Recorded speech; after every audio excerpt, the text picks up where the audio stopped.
Good morning.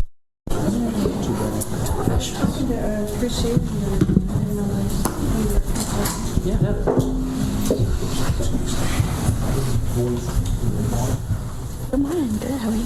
Good.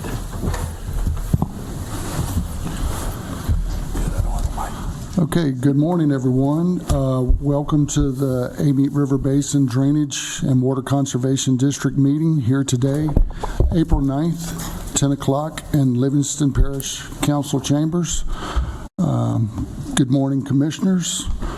Good morning, Executive Director Rachel Lambert and Executive Secretary Ms. Tony Gautreaux, and of course our visiting public. Thank y'all for coming to our meeting. Obviously, we obviously like the warm hospitality of Livingston Parish so much that we plan to have another meeting here today, and so we're thankful for President Delatte for allowing us to do that. Right now, are there any public comments in regards to the pledge? When you call it order. Okay, Commissioner Knight, can you lead us in the Pledge of Allegiance?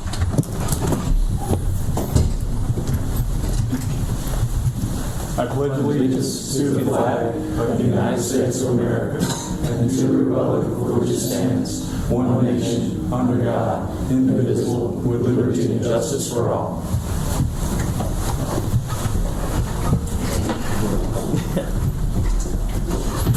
Thank you. Tony, can you call the roll? Mr. Bailey? Here. Mr. Byrd? Absent. Mr. Clark? Here. Mr. Quintmall? Here. Mr. Dawson? Here. Mr. Delatte? Absent. Mr. Weber? Not here. Okay, not here. Ms. Polito? Present. Ms. Fitch? Here. Mr. Harris? Here. Mr. O'Neill?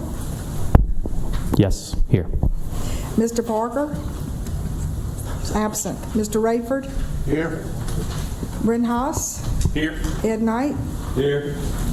Blaine Sheets? Here. And then we have Larry. Okay, we have a quorum. Thank y'all. Yes.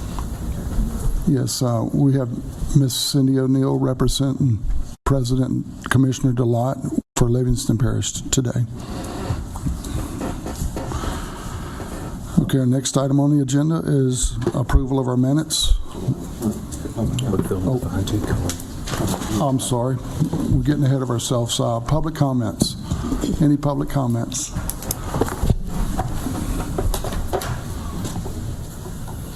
No public comments? Okay. Now, approval of the minutes. Our regular meeting was held March 12th. Hopefully, commissioners have had a chance to review the meeting minutes. Does any of the commissioners have any comments or suggestions? A motion. Second. We have a motion and a second. All in favor? Aye. Any opposed? Motion pass. Our next item is approval of the financial statements ending March 21st, 2024. Are there any public comments on the ARBC's financial statements?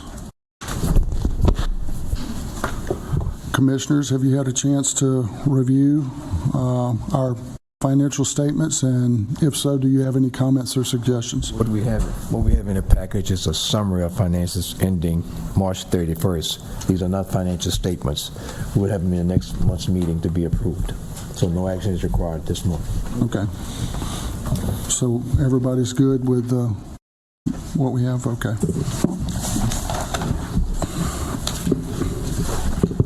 Where are we at? Okay. Report by the ARBC president. Basically, I'd like to tell everyone we had a great meeting last month that was spearheaded by President Delatte and Commissioner Delatte with the ARBC with U.S. Senator Cassidy's office, who brought in his team from Washington, who worked directly with the U.S. Army Corps of Engineers. The meeting was about working through the red tape to implement flood risk reduction projects in the lower Amite River. This is one of the sections of the Amite River that's become filled with sand and silt due to neglect of maintenance for more than half a century.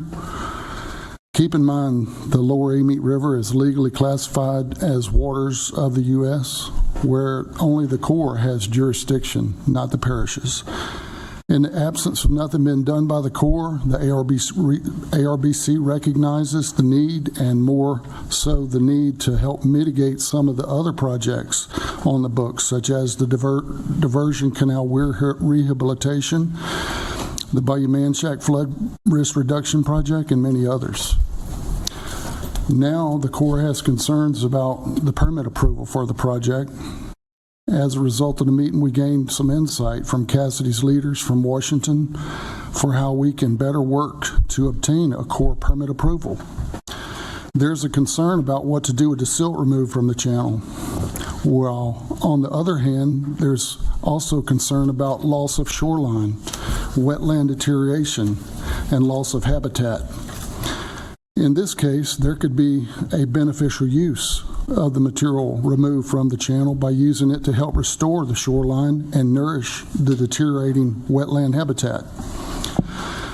So, as a result of that, we have seems like we have a path forward. We have some people that are going to help us work with the Corps to maybe move that project forward. So Livingston Parish has set up another meeting with the ARBC and the U.S. Army Corps of Engineers next month to discuss the project again and possibly work together to obtain approval. You know, it's funny that some folks still believe that, excuse me. Some folks still believe that you can put a gallon of water in a gallon jug half filled with sand. I don't know that that's possible. So in regards to the lower Amite, the Amite, it's half full of sand, and it will not hold a gallon of water, even though it's a gallon jug. So this was just left over from last meeting. But some people still just can't get it. Later in the meeting, we'll hear about an update about the details from our new Louisiana Watershed Initiative Director, Ms. Gianna Lathers, about the Round 2 project funding. We'll also hear about the projects that did not get approved. In this regard, I'm aware of some projects in Round 2 regional projects that were incorrectly listed in the wrong region. As a result, these projects were not recognized by the Regional Steering Committee, thus not scored or rated, or prioritized by the proper Regional Steering Committee. I know of one, in particular, Bayou Road Flood Risk Reduction Project, that would help the flood problem in Carville and the city of St. Gabriel, an area that's listed by LWI. It was listed by LWI in Region 6 when it should have been listed in Region 9, because that flows into Bayou Manchac. So bear in mind, the regional projects were LMI driven, LMI low to moderate income driven, prioritized for that particular type of criteria.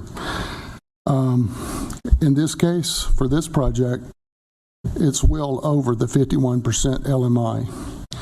So I hope that Ms. Gianna can maybe shed some light if there's some recourse, or will this be another case of tough luck for Carville and the city of St. Gabriel? So that's all I have at this point. We have a robust agenda, including updates from the Pontchartrain Levee District about Bayou Manchac. So I'll move on to our... You want to take that out of order? Or No. So our next item on the agenda is a report presentation by the ARBC Executive Director, Ms. Rachel Lambert.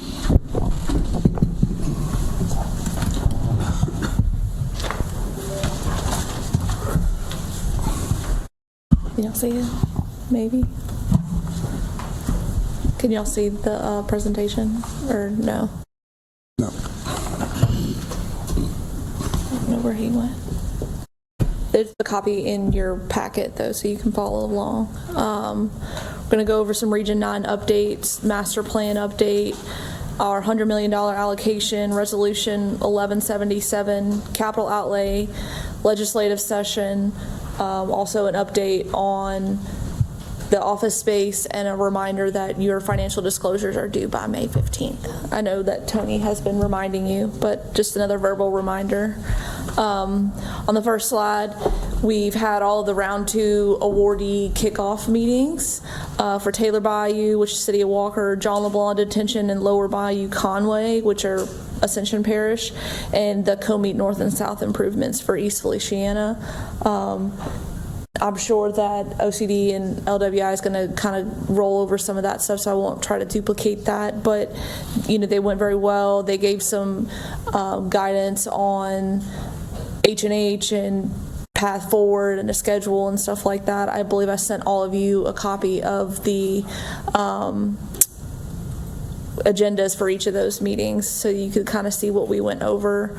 We've also been working on some watershed plan activities through LWI with all regional risk mapping, flood risk profile, stakeholder mapping and engagement and communication. There's a link on that slide. I would love to show it to you right now, but obviously that's not going to happen. I'll email this out to everybody so you can look at it. It's a story map of some information that I've been putting together for our regional capacity building grant and our watershed plan that's part of that. It's pretty cool. My next slide is a list. Last week we got a list of round 2 ineligible projects applications and their descriptions for their evaluation and the reasoning. I've listed those on that slide. Quite a few of them didn't meet some of the LMI requirements, and then some of the others were listed as not a regional priority. I won't list all of them, but John kind of mentioned some of those that they're there. Also, and I included that in an email, but there's some round 1 project updates from LWI. There's 4 projects in East Baton Rouge Parish, and their current status there for you. Our master plan, we've been working closely with the RFQ review committee and the and Dewberry to kind of go get a scope of services put together as well as a cost estimate for those. There is a copy of the scope of services draft that we've been working on in your packet for your review and comment. If you have any comments, I'd appreciate those by the end of this week. We've also been discussing, working on lump sum versus time and materials. The project committee and plan to just kind of discuss that a little bit further with our legal counsel as to how we plan to proceed. If you have any comments on that, I'll take those too this week. Hopefully we'll have an amount set, in stone to be able to approve at next month's meeting for the master plan. For the $100 million allocation, I've been working with LWI OCD to kind of flesh some of that out and how that would kind of work out. In our current CEA, there is some wording that states that the allocation is for an eligible project or 2 eligible projects. I know that the commission has been discussing awarding to potentially 4 different projects, and so I've been trying to work with OCD. I haven't gotten an official response from them yet. Hopefully they might have some information on that today. About whether or not we can do 4 versus just 2. Also, that information that they've conveyed to me is that projects must demonstrate that all funding is in place in order for a project to be approved for funding from the $100 million.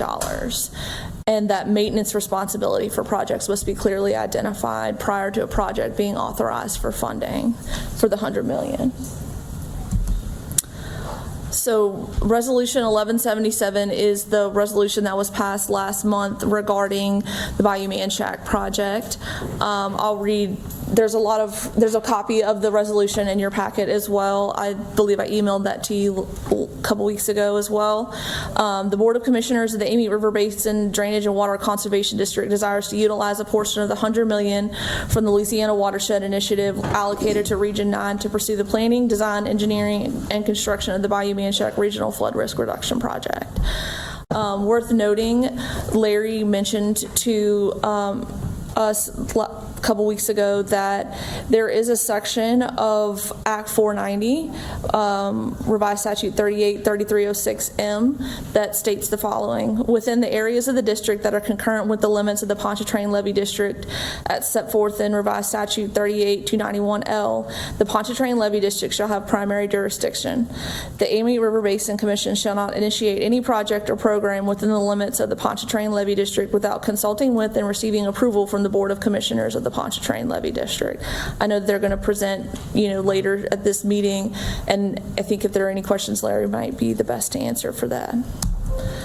On the next slide, for the legislative session, I included a copy of the email for capital outlay revisions that I sent to Representative Wilder, and also some bills that the Association of Levee Boards of Louisiana is following and tracking that I thought might be worth noting to you all. Of course, I didn't put the capital outlay bill on there, but of course that one's one we're tracking as well. They're also kind of worth noting too is that Valerie has put in a bill to create the Comey Diversion Canal Amite River Task Force again. That one's pretty new. There's a listing of all of the bills that ALBL is tracking in your packet as well. And that's all I have for today. Do we have any questions? Okay. Brent, Commissioner Haas. Thank you for that report. I was curious about, I know for the round 2 projects, we're just getting ready to embark on kickoff meetings, but for the round 1 projects, have there been longer term schedules developed, and is that something we could get updated on, I guess, each month, just so we see how we're doing schedule wise? I'm not sure about schedules. Maybe Janae is shaking her head yes. So I'm sure that there are some schedules and stuff like that. We had been requesting as the watershed coordinators updates on round 1 projects so that we could provide those to you, and that was just our last update, and hopefully we'll get some updates, maybe on a quarterly basis recurringly as watershed coordinators, and I'll be sure to pass that information along to y'all as soon as I get that. So. Okay, yeah, I think that would be of interest, not just to the commission, sure. but obviously the public as well, just to see where we stand. Thanks. Yes, sir. We have any more comments or questions? Thank you, Rachel. Speaking of working with the legislature, we have Senator Eddie Lambert here today. And I don't know, Eddie, I don't know if you wanted to take a chance to speak. I know you're busy, and Bayou Manchac is in your area, and I don't know if you wanted to shed some light to us or our jurisdictional boundaries and that legislation and so forth. Well, I'm just here. I think that Bayou Manchac is really low-hanging fruit. I've been involved with it since 2016, and I even took some of the people on a tour. I think Commissioner Sheets was with us from the Pontchartrain Levee District when we rode Bayou Manchac. It's something that needs to be addressed, especially now that Baton Rouge has done a lot of drainage work. Everything drains from Baton Rouge pretty much onto Ascension through Bayou Manchac.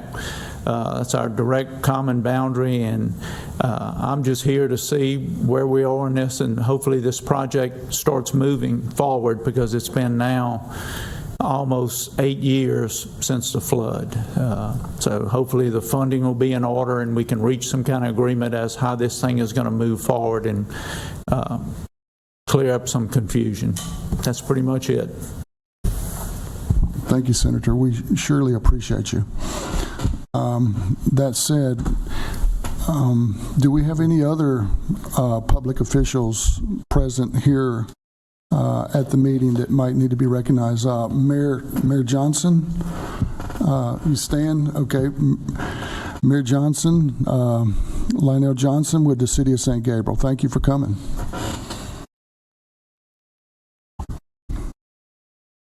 Okay, our next item on the agenda is a report from our ARBC Legal Counsel, Mr. Larry Bankston.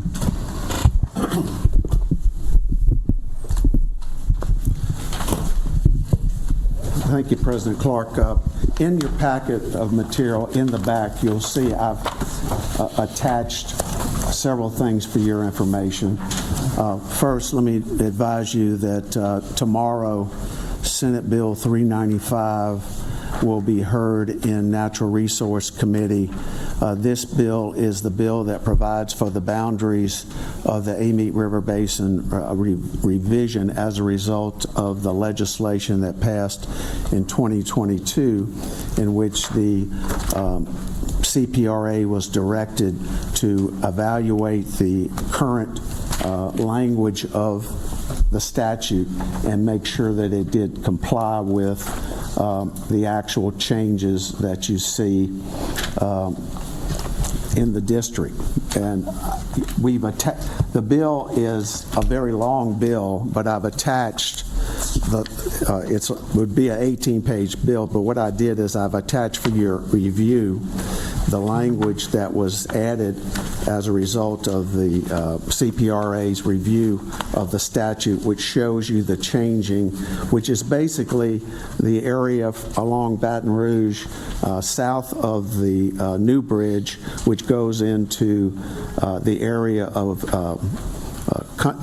U Club and some of that area down the Mississippi River, and takes in parts of Iberville Parish that was not originally included, and then it goes in and takes in a portion of Ascension and St. James along the river all the way to almost St. John. So in your packet is it's Senate Bill 395. The actual language change, I've just attached those pages because the rest of it, everything's staying the same. That's coming up tomorrow at 1 o'clock, which I will be there with Senator Foyle. Just be aware that Senator Foyle is the chairman of Revenue and Fisc, which in the areas of the concern as it relates to capital outlay passes through that committee. And I've also attached sections of the capital outlay bill. I did not produce the entire bill. It's 131 pages, but I produced some 4 pages in which there are capital outlay items of interest to the commission. The other item that was attached is house. Where was that at? Excuse me? Where was that? I didn't see it. It's in the very back. The outlay? That capital outlay. No, it's not attached. It was brought later. You see it? You see it, Gary? So these are the items that are capital outlay items of, I think, of interest to the commission. The next item that I have in your packet is Senate Concurrent Resolution 25. This is from Senator Hodges. When Senator Hodges was a House member, each year she would introduce a task force bill, which is made up of individuals appointed, some by the Senate, some by the House, and other jurisdictional areas. You have to have a resolution each year because this does not have the effect of law. It is, and these committees will report next year to the next legislative session.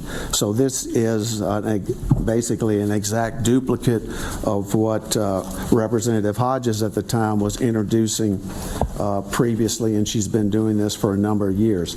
The function of it initially was as it relates to the Comite River Diversion Canal, and there's a little bit of an expansion of this to cover areas outside that particular aspect of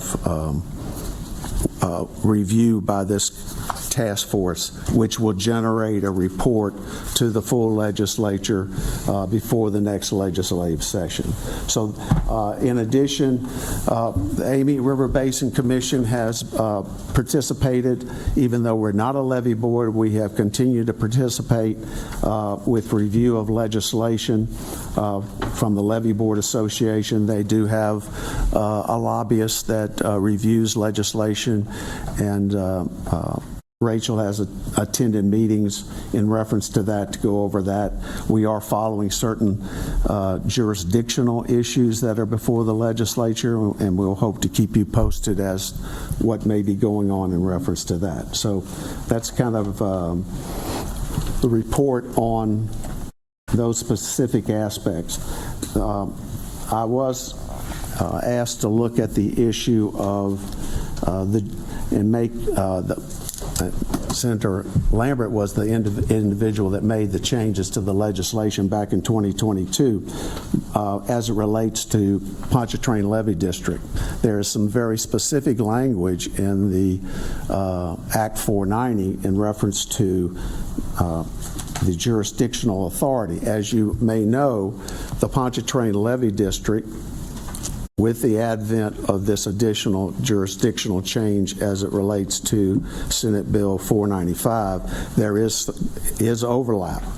And jurisdictionally, some of the area within in Manchac is jurisdictionally involved now, Pontchartrain Levy District as well as the Amite River Basin Commission. So there's some specific language as it relates to authority over that.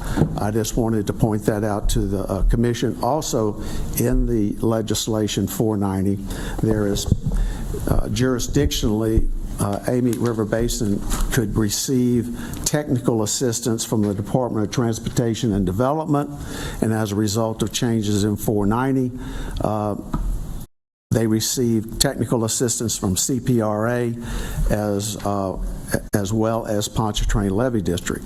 In the event that there is technical request for technical assistance, the legislation provides that individual entities, PLD as well as CPRA, can seek reimbursement for any cost that they may have if we call upon them to do some technical aspects.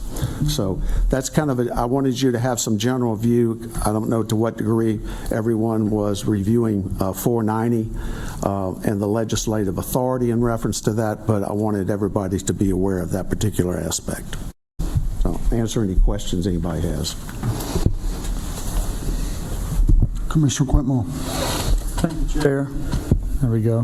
Why in the world would we pass legislation restricting this body from performing projects from another commission?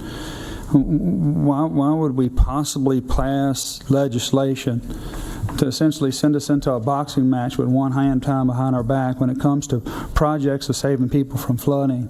I would like to see why we did that. Because this commission cannot reach its full potential with legislation holding it back. So I'm very curious, and I would like you to expand on what do you mean by that authority, and what does that mean very specifically when it comes to projects? I would like to know the legal insight on that, please. Well, I was not the individual that drafted the legislation, but I will try to. In Section M, there is some jurisdictional overlap between PLD as well as ARBC.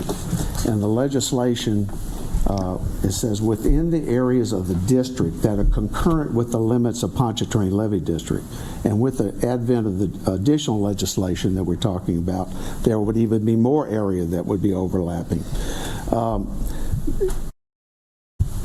I think the intent was to ensure that people were working, that PLD and ARBC and CPRA were working together on projects, as opposed to there being some question in jurisdiction. But the language speaks for itself. I can't give you any other interpretation other than the fact that it says ARBC shall not initiate any project or program within the limits of PLD without consulting with and receiving approval from the board. And that's the legislation that we currently must live with. Now, I'm going to put on the next agenda, we vote to change that legislation because people expect something from this commission, and we're controlled by another commission. And I want to know how that happened and why, and we need to change that law, and as soon as possible, because that restricts us. What are we doing here? What are we doing here? Are we trying to help people or not? I mean, we're going to have another organization, another commission overseeing our projects? well, Mr. President, it doesn't say, it says without consulting with and receiving approval. Yeah, receiving approval. That means we can't do a project unless we get approval from PLD? In areas in which PLD is the primary. Well, that's a problem. That's a problem. And we need to get that law changed immediately. That's my comment. Thank you. Any more comments? I had a comment. I'm sorry. Senator Lambert, please. I'm going to tell you why it was done. Because we were doing it because Amen River Basin Commission at first was not doing what we thought it needed to be done. Also, what you're doing with your committee is Pontchartrain Levee District was also the original jurisdiction with this area. So that's why it's done. So it wouldn't be just, you would be now taking away authority from them. And we want a situation where we work together to get projects done and to use the expertise of multiple boards. I think that sums it up as best can be said. Make another comment? Sure, Commissioner Quintmore. Yeah, that doesn't sound like working together to me. That sounds like one overpowering the other. And again, I still would like to have the law changed because that's not working together. This commission works together. That's how that works. That's the parishes coming together to work together. And again, look, Ascension Parish sends more money to PLD than any other parish in its jurisdiction. We send about $5.6 million a year from the latest figures. So we send a lot of money to PLD, my parish. So, but that's not working together. That's having a organization override what projects we can do in our district, in our region. That's a problem. That's a huge problem. Thank you. Any more comments? I just had a couple comments. Back to the resolution passed by Senator Hodges. So you say that nothing's changed, the membership makeup.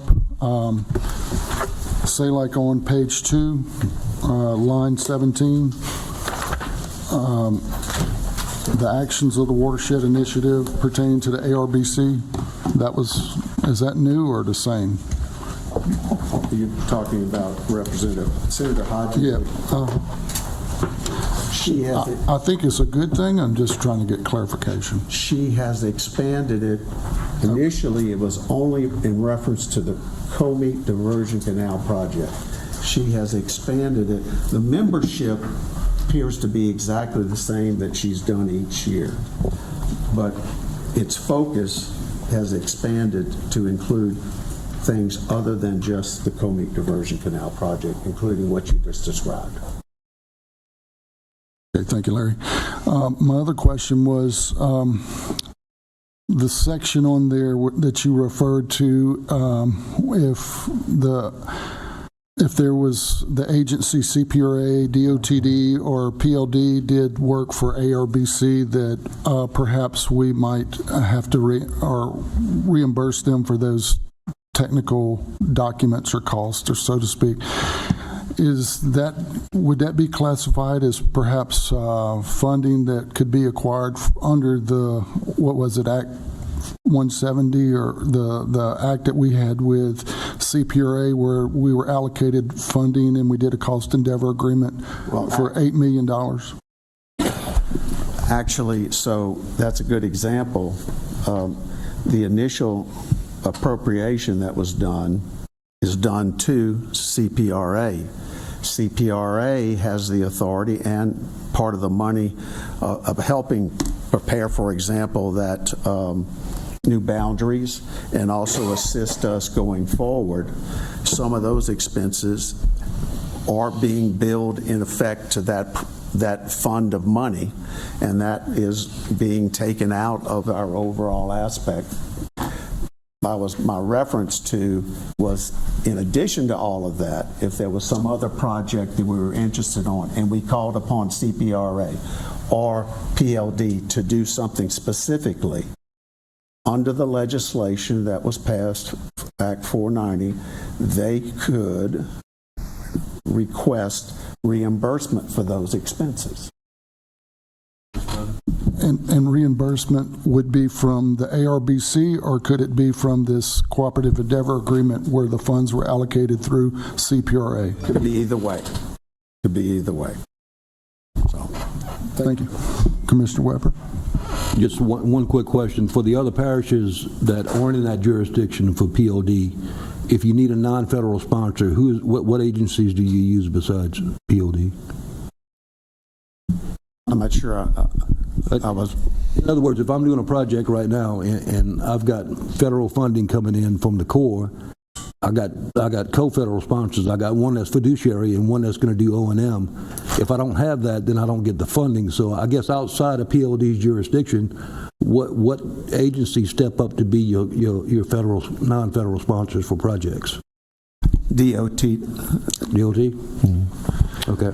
I would think any form of local government that would have an interest in the goals and objectives of that project that may be able to afford to be able to participate, whether it's the local city, parish, or whatever state entity. But on the state level, it would be DOTD or potentially CPRA. John, so this is LWI funding we're talking about. I believe Ms. Lathers and OCD are in the crowd. They could probably answer that question as a part when it came time for their presentation in terms of non-federal local sponsors for this funding. So just as instead of just kicking it around, we could probably just ask that question to them directly. So yeah, but from on the ground experience, we've had to do what you're talking about, and yeah, it's whether it comes out of our parish budget or whether we partner with CPRA or DOTD or PLD, whoever wants to come forward just to make the project go forward for the greater good of accomplishing the goal and objective. The Comet River diversion is DOT? Yes. Correct. Okay. That's all I have. Any more comments? Commissioner Haas? Yeah, I just wanted to address the questions related to reimbursement. I know there's been a lot of question and some confusion related to that and the $8 million in particular. So we did assist the commission in two tasks. The first one was, as Larry mentioned, Mr. Bankson mentioned, the redevelopment, I guess, of the new boundaries. And so that the cost for the task did come from the $8 million. And then the second one, of course, was the assistance with the annual plan. It's not likely, unless we were asked by the commission, that we'll do that again. Certainly we're happy to if the commission would like us to, but the feeling I'm getting is that the commission wants to handle that on its own, and that's perfectly fine. But the only funds that were reimbursed, if you will, to CPRA were specific to the tasks. Those two tasks and to the contractors that were assisting us with those tasks, not CPRA staff time or admin or anything of that nature. So I just want to make that clear.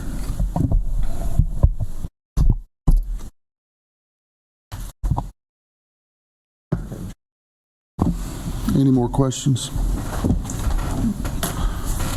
Any public comments? Sure. Yes. Any of this that y'all are talking about will be available to the public? All these maps. Is there anything electronic? I'm looking on the website and I don't see anything y'all are talking about. Could you come forward, sir, and state your name? We appreciate your comment, by all means. But just to be, kind of like us, you want to know what we got? Thank you. Yes. Yeah, I'm Paul Barra. I live over here in Denham Springs. I actually have residence over here in Walker. It's part of the 2016 flood. We I grew up down in South Louisiana, down at the south of the basin. This is a drip in the bucket compared to what 73 flood, and some of you know what that was, okay? So I do appreciate all of y'all here with all this going on, especially what you're bringing up right now, because I'm not seeing any public view right now of what y'all are talking about. And I'd really like to see some of that, especially on a map. I'm looking at your website. All I see is just the map of the basin outline. Is there going to be any of that available to the public in the near future? I can give you a general answer is, you know, the new board that you're looking at is new. And we're coming about ourselves. Oh, and I'm thoroughly impressed with all of y'all right now, to be honest with you. But all of that is on our horizon, and there may be some things I'm overlooking. I don't know, Rachel, can you expand upon that? The board packet will be on the website following the meeting. So that's the packet that they're looking at. Okay. Yeah, so look at previous meetings. Like after the meeting, I go back to the office and post everything and all that stuff. And then maybe if you want to, I'll give you a card after the meeting, and we can, if you're looking for some other information, because there is a plethora of information on the website. So yeah, because it can be a little overwhelming, but it is there under the meeting minutes. Yeah, and I know y'all are looking for public input. Yes, sir. I do civil work. Work for AECOM. Some of you know me already. And I do a lot of civil mapping, flood mapping. And I would be interested in participating for free, you know, because I know y'all don't have a big budget right now. Y'all have just no dollars in my opinion, but it is what it is. So we got a good board. It's represented on a local level like never before. I agree. You got 7 parishes speaking as one and a unified front. I'm glad to see y'all come aboard. Yes. Come together. Okay. Thank you. Thank you, sir. Real quick, if I could. John. Wait, hold on. Commissioner O'Neill was first. Go ahead. So Commissioner to the O'Neill. member of the public that just requested information, if you go to watershed.la.gov, there's a massive amount. Every single project that's ever been approved for the $1.2 billion is listed there with project descriptions based on LWI regions. So all that information is available. I think there may be a link on our website to that. If not, it's very easy. It's again watershed.la.gov. It says our regions. You click on Region 9. You can look at every single dime that's been spent through the Louisiana Watershed Initiative program so far up to this point, with project descriptions, with lats and longs and things like that. That information is available. I can help you afterwards if you want to look at it. So if that's not on there for public, can that be added to the website? So it's available to the public right now. On this board's website? Yeah, we can add a link. Yes. Absolutely. Let's add a link, tie it all together. Thank you, sir. Appreciate that. Commissioner Weber. It's real quick. I want to compliment Rachel on that map that she created in Esri that's on our website now. Very good start. She did it all in-house, and it's got all of our current projects that we're working on now. But what I'd like to see it expand to is all flood control infrastructure within the region. If we can add what's there now, in addition to what we're looking out in the future. But good job on that, Richard. Came out well. So some of that story map that I wanted to show you earlier in my presentation is kind of adding some of that stuff and even more information. And I plan to put a link to that on our website soon too. Okay, so it sounds like there is. I mean, I've seen it. There is a map. So it's a flood map that's on that he was referring to. Is that no, sir? What Commissioner O'Neill was referring to was through the Watershed Initiative. They also follow because the commission is the Amite River Basin Commission, but we're also Louisiana Watershed Region 9. So it's kind of like dual purposes here, local and state recognized. State recognized, we're Watershed Region 9. And I know it's confusing. Yeah, I know the map that is online, it looked fairly accurate, because whenever I walked out of the water in my house, out into the water in the backyard, it was about that deep, what was reported on there. So the prior commission, that was one of the really good projects that they did pull together after 2016, was to kind of make it real time on what you saw on the ground and the reach. Yes, sir. Commissioner O'Neill. Yes, just to address your question, I think the commission just picked a consultant to do a master drainage plan, and they're going to be performing outreach in different areas of the Amite River Basin and asking for public input for that. So that might be something you need to look forward to provide some input or even let your neighbors know about. Is that another link on the website y'all have? I'm sure it will be. It will be added once we have commenced that, yes, sir. Yep, this day and time, you got to kind of tune into the websites and all that so forth. But otherwise, there are public meetings that are held for it to come in and, in the presence of people and have an open discussion and give them ideas of a direction. Because if you don't, they make assumptions. And sometimes it's accurate, sometimes it could be more accurate. I'd like to go over and talk more about it, but I know y'all got stuff. Because I think in this parish right here, especially Livingston, they're all basins within the parish. The gravity we have going from Mississippi state line down to the lake, I think there's a lot of advantages that can be taking place. Without seeing the master plan, I don't know what's going on. Because we are new, there never was a master plan. So we are creating a master plan that will be the steering mechanism that will survive the commission as it goes forward, and always open for updates. And so, yes, sir. So some of the suggestions I got could also turn into economic situation for this parish. Aquaculture. Yeah, absolutely. Okay.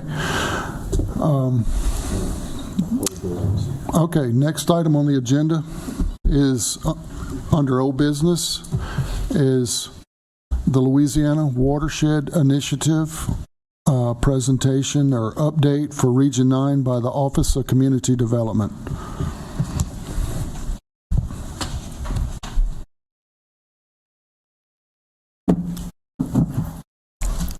Hi, good morning. How are you? Thank you for the opportunity to come and address the commission. My name is Michaela Connor, and I'm the new Director of Economic Development and Infrastructure at the Office of Community Development. I know that you invited Gina Campo, who is our new Executive Director of the Office of Community Development, Disaster Recovery Unit, to come and speak today. And she apologizes for not being able to be here. Unfortunately, we didn't realize until yesterday when we realized that the location changed that we had a conflict.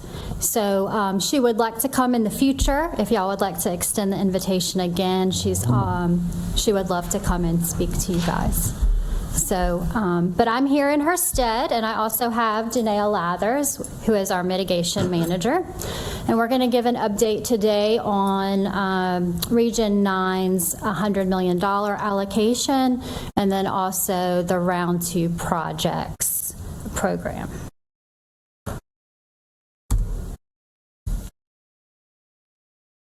And then, of course, answer any questions or comments that you might have.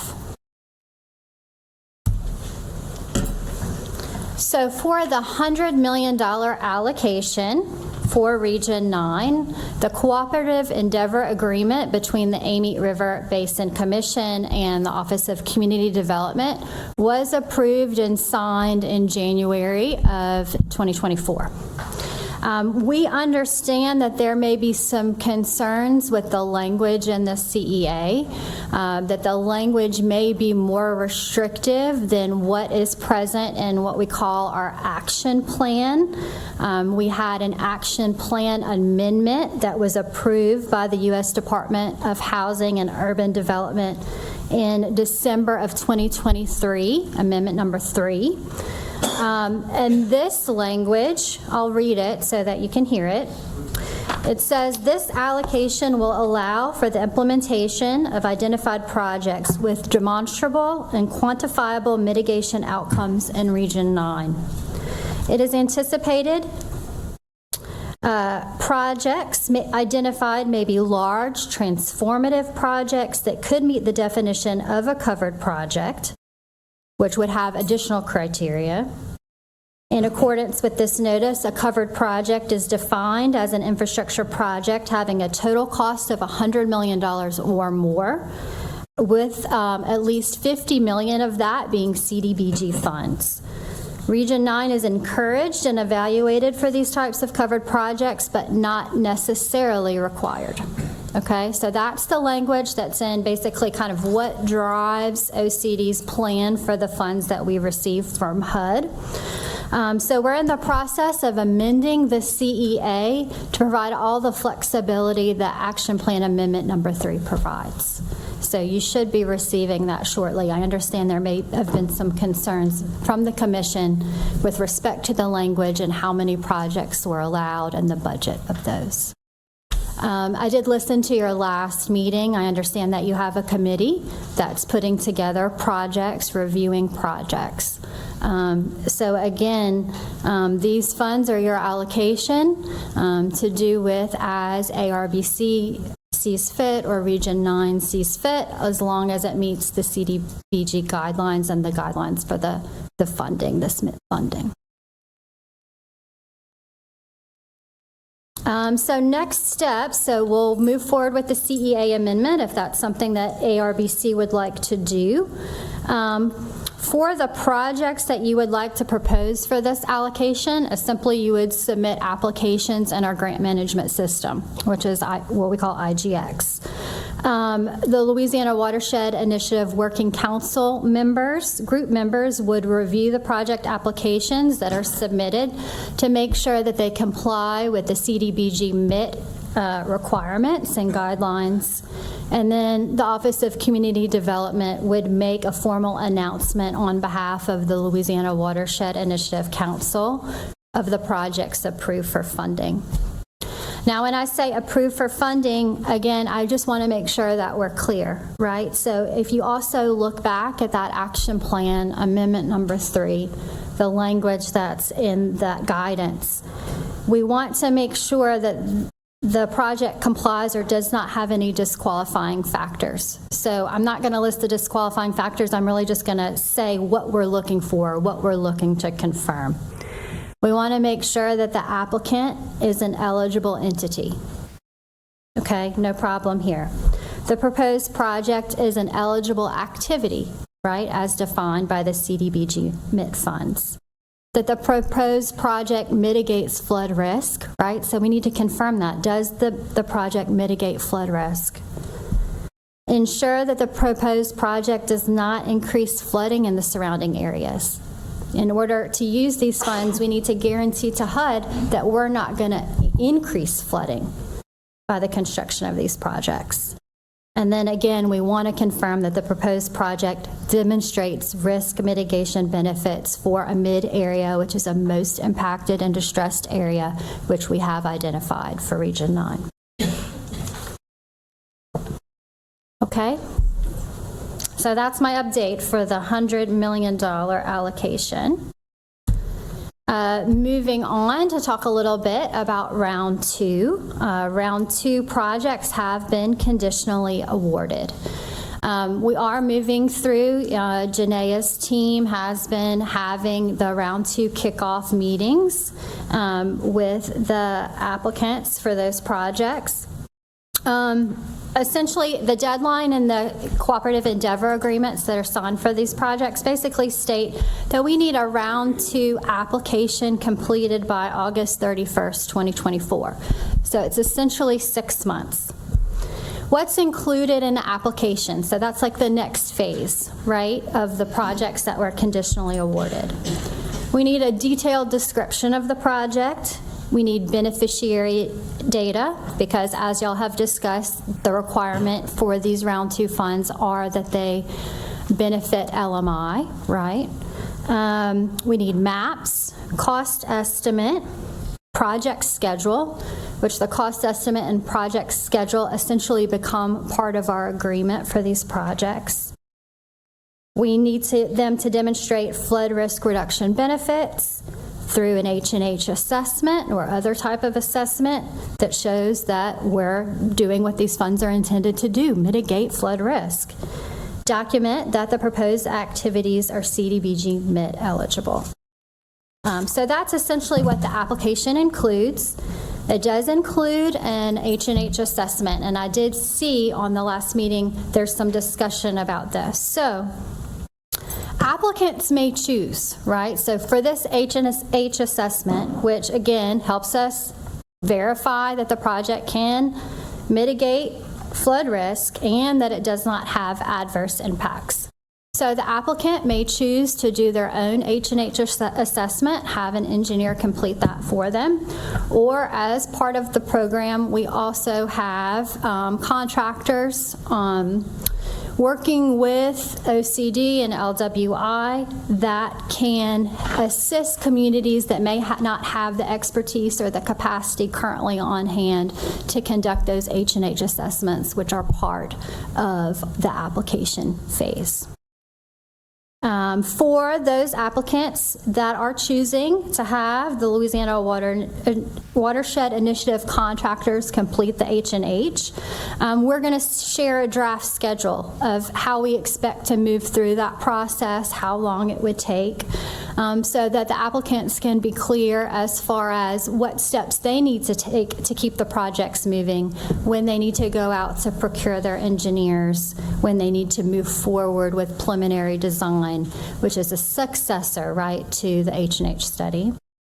For applicants choosing to have their own engineers complete the H&H, we do have an H&H report kind of checklist to kind of help standardize among projects what the requirements might be, what we might expect to see in that study that your engineer would perform, and those submission requirements.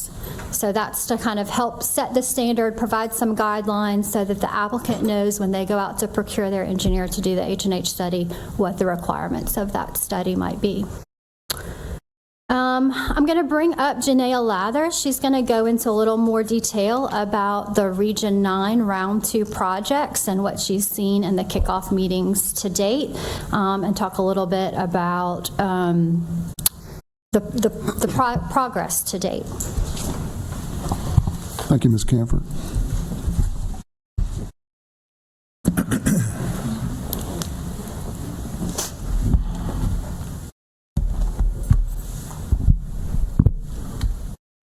Good morning. Janea Lathers, Louisiana Office of Community Development, and I'm the program manager with the CDBG MIT funding. As we mentioned, what we want to do in terms of this funding round 2, we've seen a lot of capacity issues with entities being able to provide their own H&H services. So as Michaela said, it is a choice for the applicant because there are some that do have the capacity within their budget and within their procurement to be able to do those H&H services and possibly have done some previous modeling already that our contractors are looking at.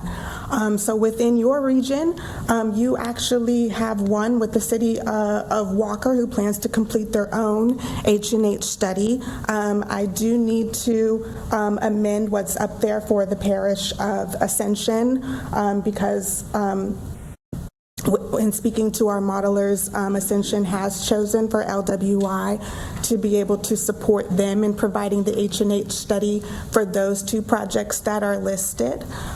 East Feliciana Parish as well for the 2 projects that will be moving forward within round 2. We'll have our LWI consultant perform the H&H. So we, within our LWI team, have had kickoff meetings with all of these entities to talk through the process, talk through the application period, what our services will provide to be able to provide the H&H model, and your grantees are moving forward with the procurement that is going to be needed for the follow-up with the grant and actually doing the design and the construction of the project. Within this presentation, I did want to bring up the total allocation of the $42 million because within Region 9, you actually have a project within the city of Gonzalez that rescinded their pre-application. They did find another funding source. As you can see, within that allocated funding, that was about $3.7 million, which means that there is an opportunity there for ARBC to go back to their project prioritization list to be able to review it and bring up another project that would be eligible for funding. I heard a little bit earlier in the meeting, there was some concern over projects that were not given to Region 9 in the beginning, and we did have a couple of processes in the beginning to make sure that each region had all of the eligible projects within that queue. We do have the Bayou Broad project in that queue, as well as several others within your prioritization list, and we'll be working with you all to be able to work through the requirements of round 2 and looking at those projects and the remainder of funds that is allocated within this region to move another project forward.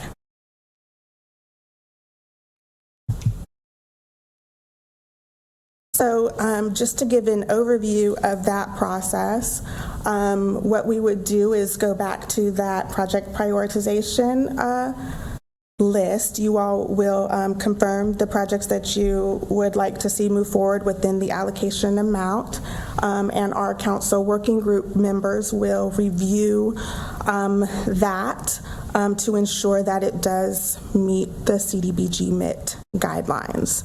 And then OCD will make a formal announcement on behalf of the LWI Council for that approved project for funding.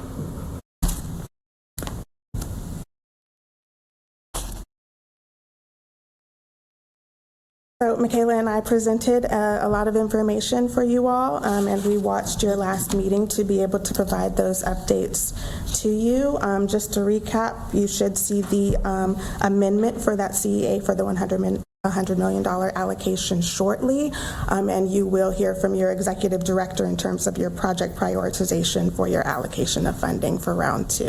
And I hope we were able to answer the concern that if you need us to provide that H&H study, we will provide it for you, and it will not come out of your budget for your construction of project. Thank you.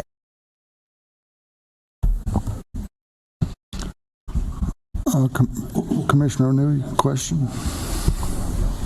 So first off, thank you to OCD. I know that was a big question. I think Commissioner Parker's not here, but I know that was a big concern for him on his projects. I'm sure several others as well. I did want to, and I'm not trying to throw a curveball at OCD or the Louisiana Watershed Commission, but and maybe this isn't something you can answer offhand, but I would like some feedback from OCD and the Watershed Council as well.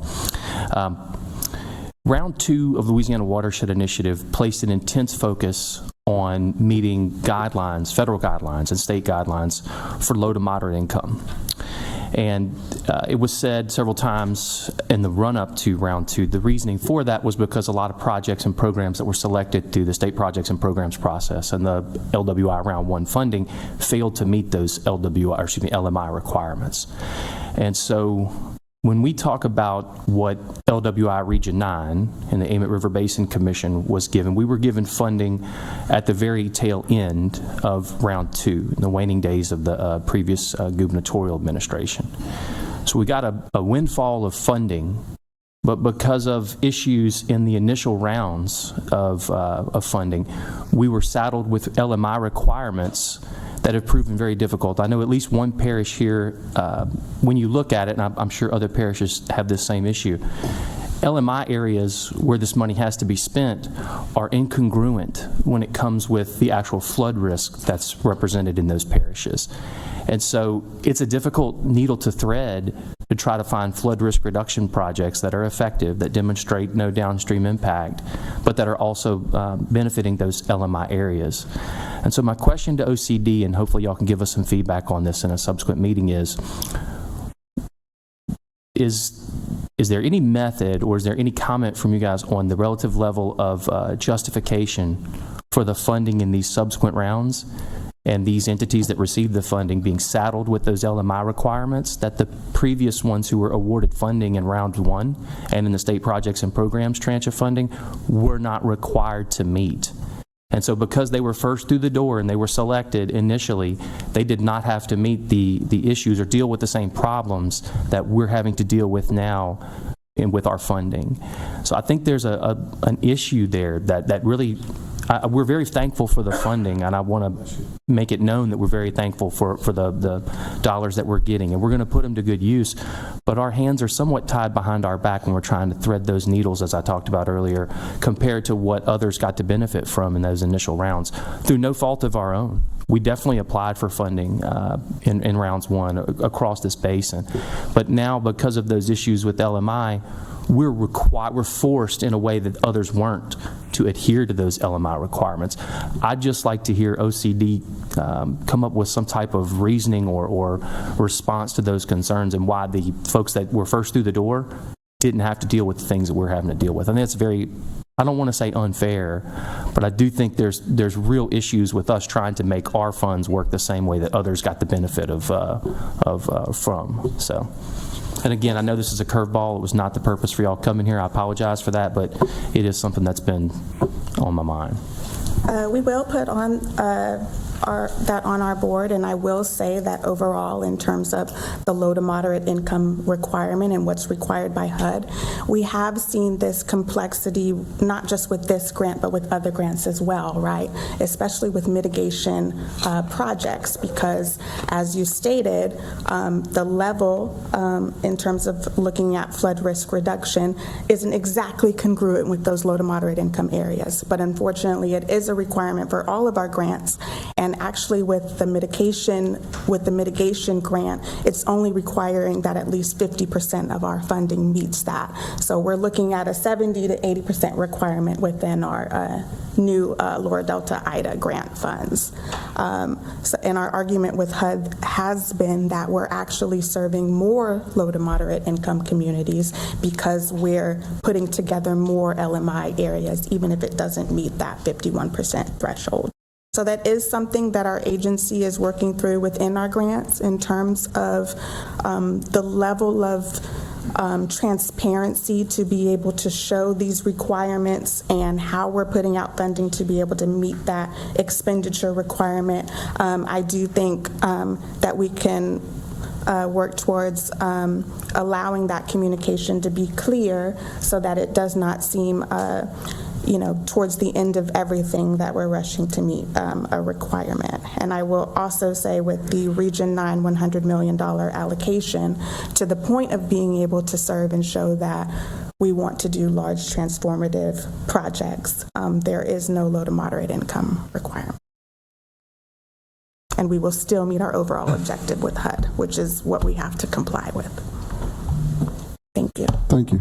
Gary, does that hit the mark? Absolutely. And again, I know this was completely out of left field, but it's been something that's been on my mind for a while. And we would appreciate if y'all have feedback or if y'all have discussions with HUD in regards to that, any type of relief or any type of information we can provide. We'd love to be your partner in those discussions to sort of demonstrate, like you said, the incongruent angle between where the flood risk is to our citizens and our property and our critical infrastructure and where these LMI areas are. I mean, in Livingston, there's a lot of proud people in flood-prone areas that don't want to disclose that they have low to moderate income.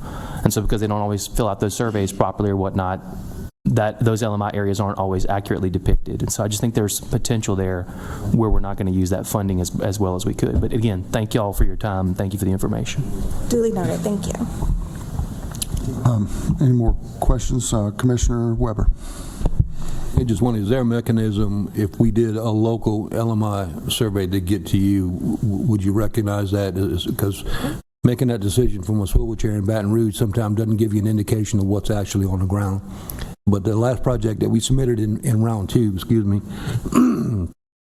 would have been low to moderate income had I done or had time to do a local LMI survey in that one area of the town of Lutcher and up to Paulina. It would have met that. But looking at it from the website, it would not have. Do you have some kind of mechanism that can help us do that, or would you accept it if I did it? Yes, sir. And within round 2, we are accepting LMI surveys for that margin of error is what you're speaking with, Yes. to be able to meet the 51% threshold. And yes, there are block group areas that are not fully categorized to the point of all of that census data information is not complete. So providing that survey gives the real information to accommodate for that margin of error, and we can accept that as the overriding to meet the LMI national objective as long as it meets over the 51% threshold. So we do have that condition, and we are working with the round 2 applicants that are just within that margin of error who can meet it and can do the surveys to meet that threshold. Great, and you could just show me what format you need that in would be a big help. I'd appreciate it.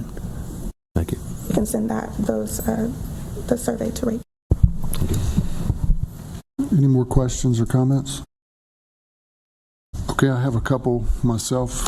In regards to the H&H assessment, obviously it's to be assumed that that's to be completed by August 21st of this year? The end of the month, August 31st is our deadline, yes. All right, and then also if, say if the local entity or applicant paid the cost for that, is that like an investment risk, meaning that you don't get that money back and you got to float it up front, or can that be reimbursed, or what?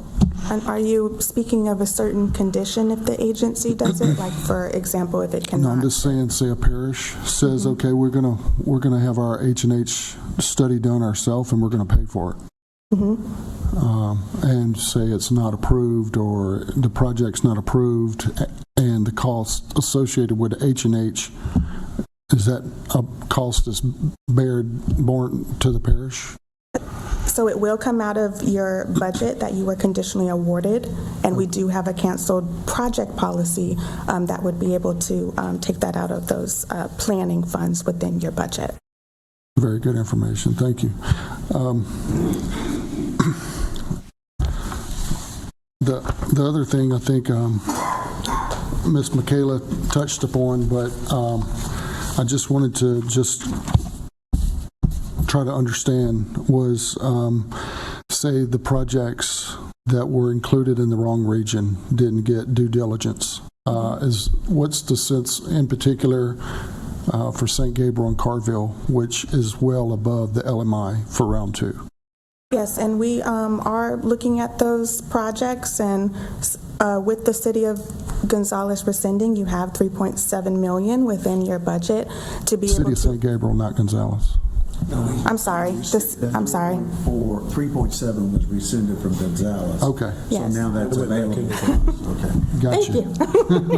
I'm sorry. And with that allocated funding, we think that at least one of them could be able to fit within that project. Obviously, there are some cost overruns that could be adjusted, so we'll look at it more thoroughly in terms of the budget, but at least one we're looking will be able to. This is not just the only case. I sat on 3 different regional steering committees. Iberville's positioned that way. Region 5, Region 6, formerly Region 7, now Region 9.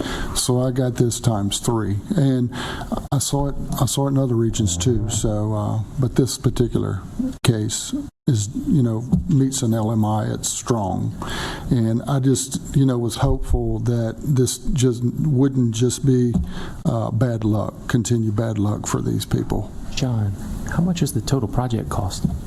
I'd have to revisit it, but Didn't we just have a project fall out for 3-point-something million? I think that's what we're saying. We're going to be looking at it with you all. So previously, when we had the original, 4 projects that were awarded, and there was additional money of the $42 million, still available, I worked with Janaea to resend her the prioritization that the commission had put together, and we re-looked at that recently when the Gonzalez project fell out, and I think some of the Iberville Parish projects were at the top of the list and fell within the budget amount that was released. So I know that I asked her specifically after, because that was the one parish that really didn't get a piece of the pie. I think the commission was trying to divide it up so that different regions got, a piece of the pie. I asked her to specifically look at some of those projects to see if they could fit within that released funding. So, and we are. And we'll get back to Rachel so that she'll be able to report to you on the project that can move forward. Thank you. Any questions? All right. Any questions from the public? Okay. Thank you, Janelle. Thank you so much. Okay. Our next item under old business is going to be a presentation by the Pontchartrain Levy District Director, Ms. Monica Gorman. Give us an update on Bayou Manchac.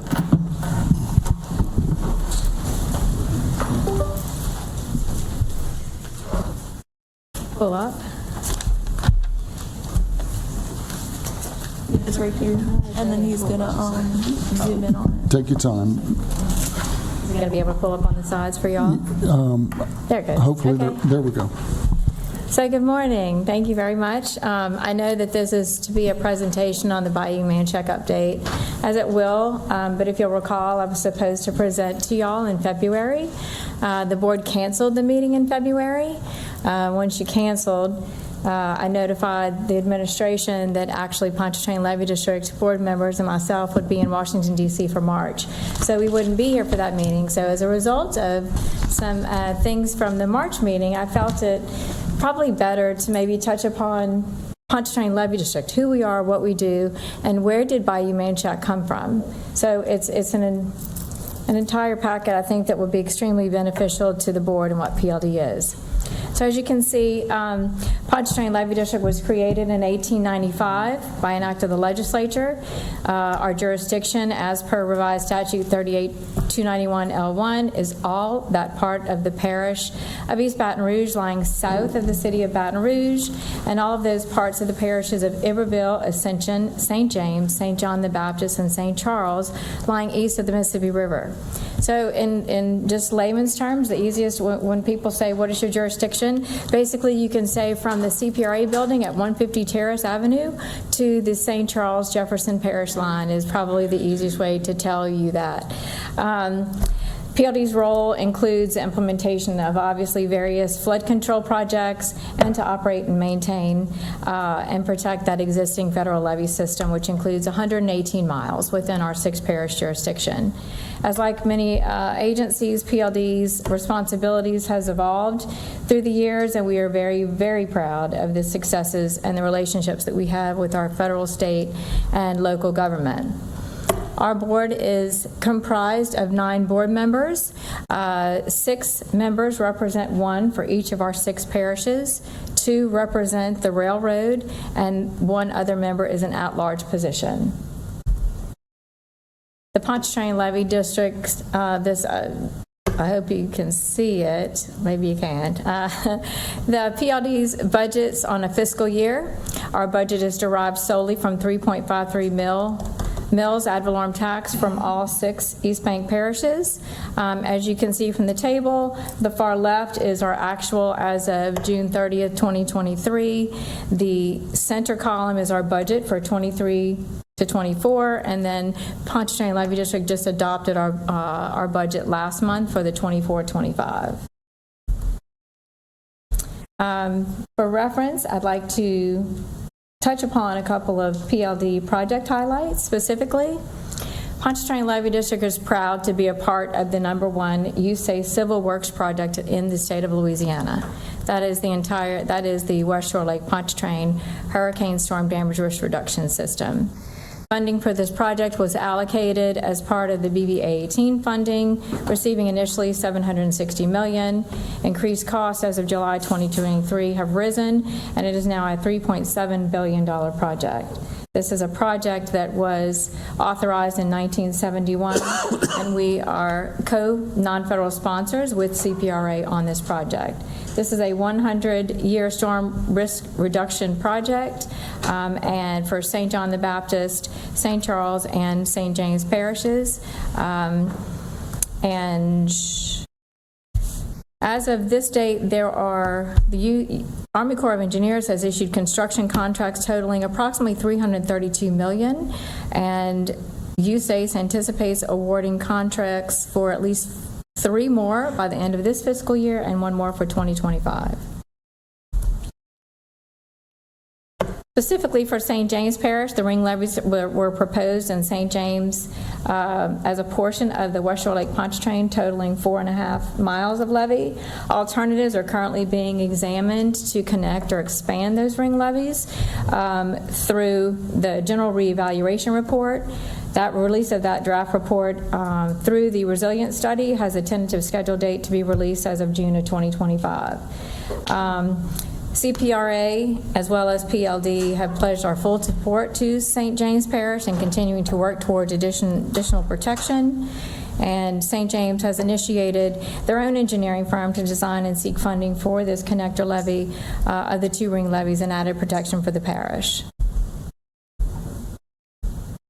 Another federal project that Pontchartrain Levee District is the non-federal sponsor to is the Lake Pontchartrain vicinity Hurricane Storm Damage Risk Reduction System.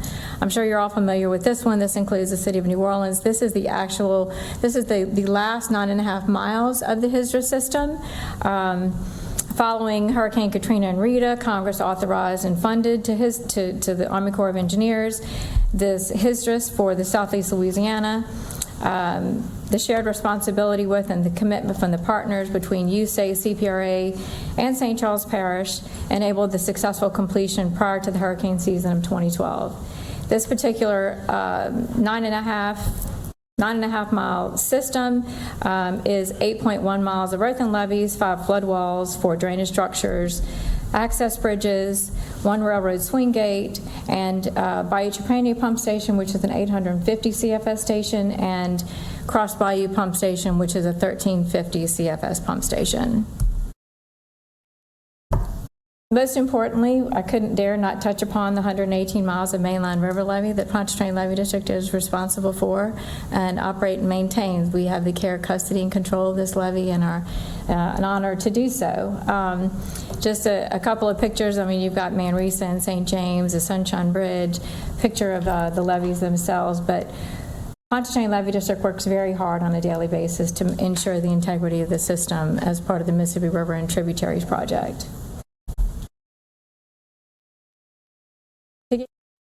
Background on the projects of interest that have been led by Pontchartrain Levee District through partnerships with the Army Corps of Engineers, CPRA, or a local government. Pontchartrain Levee District, as far as 2004, started a lot of these projects. Specifically, Laurel Ridge Levee Extension was commenced by Pontchartrain Levee District in 2004. The Amite River and Tributary Study commenced by Pontchartrain Levee District in 2005. It included the study along Bayou Manchac. It resulted in recommendation and construction of upgrades to the Alligator Bayou locks and the Fish Bayou locks. The Fish Bayou control structure was completed in 2023. It received an ACEC Louisiana and ACEC International Award for its engineering excellence from our design team, McKim & Creed. The Amite River Diversion Canal Weir, that was prepared. That was a project that was prepared by Pontchartrain Levee District with supporting documentation for and secured the project permit for the Amite River Basin Commission in ARBC's name, actually, prior to the seating of this board, actually. ARBC transferred the permit to Livingston Parish, and that project has been placed on hold until further notice for many obvious reasons, but until we can all get on the same page, it just makes sense to do that. I did check back the coastal use permit, and that permit is still in Livingston Parish's name, so, but that project is on hold. The next project is LA22 Gapping Project, where Pontchartrain Levy District secured $42 million through the LWI for a project based on modeling efforts. That is currently in design. The Bayou Boyle Regional Detention, that also was an LWI project submitted by Pontchartrain Levy District. It was turned over to the City of Gonzales in 2022 for them to pursue funding, and actually was funded through statewide flood control and is in design. So kudos to the City of Gonzales. The Baton Rouge Seepage Control is another federal contract. That actually is construction of 15 relief wells. They're approximately 130 feet apart from each other. The levee roadside ditch has also been reconfigured to collect the relief well outflow, and 6 permanent pumps have been installed, and they route the well outflow back over the levee and into the Mississippi River. As a local partner with the Army Corps of Engineers, PLD will be responsible for the operation and maintenance once this is completed, which should be by the end of this year. The Bayou Manchac Regional Flood Risk Reduction Project started at the request of three of the most impacted parishes, being East Baton Rouge, Iberville, and Ascension, with support from the parishes, legislators, and Congressman Graves. PLD initiated that back in 2001. Currently, we are submitting funding applications and preparing permit applications specific to that project. The Upper Amite River Restoration that was presented to CPRA and the legislators in 2023, and that has resulted in a $1.3 million to begin the study. That is actually, that strictly is tentative. That is a project that CPRA brought to Pontchartrain Levy District because we had that particular project came out of the Amite River and Tributaries project. That was one that they said, at the time when the conversations began, this board was not seated.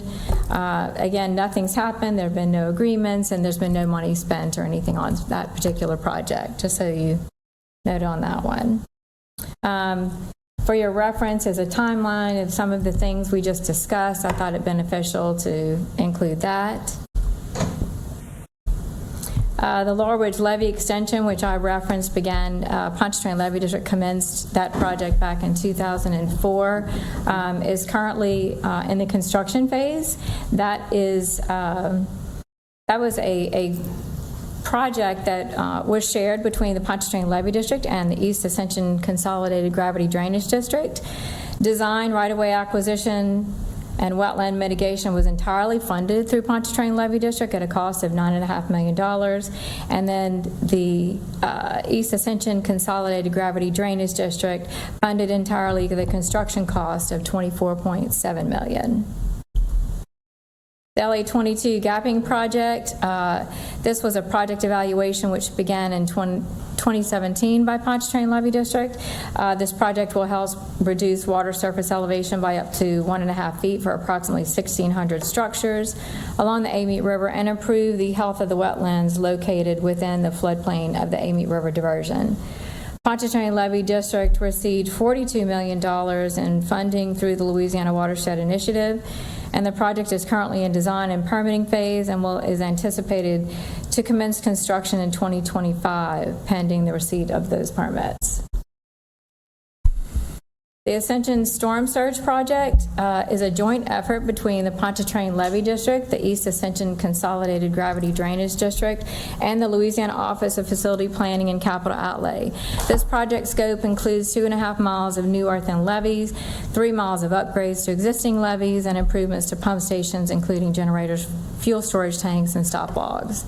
Recently, Ascension Parish government has requested the addition of a 1,320 CFS pump station with 3 gravity drainage gates and a boatway on Bayou Conway, and installation of a new 1,650 CFS pump station with 3 gravity drainage gates on Panama Canal. Final engineering for phase 1 will begin in the 3rd quarter of 2024. Now, specific to the Bayou Manchac that you were all very interested, and specific to what you'd like for me to present. The Bayou Manchac Regional Flood Risk Reduction began in the summer of 2021.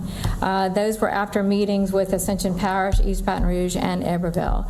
At that time, it was requested that Pontchartrain Levee District pursue this project.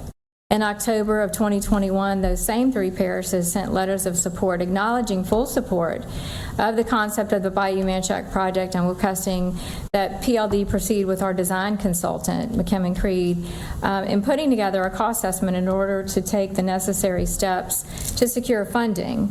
By November of 2021, the clearing and snagging report had been completed, and by June of 2022, PLD had met with all three of our parishes, East Baton Rouge, Iberville, and Ascension, providing them with the preliminary report, which I believe is the report that y'all have pretty much have circulated, and I provided when y'all were seated last year.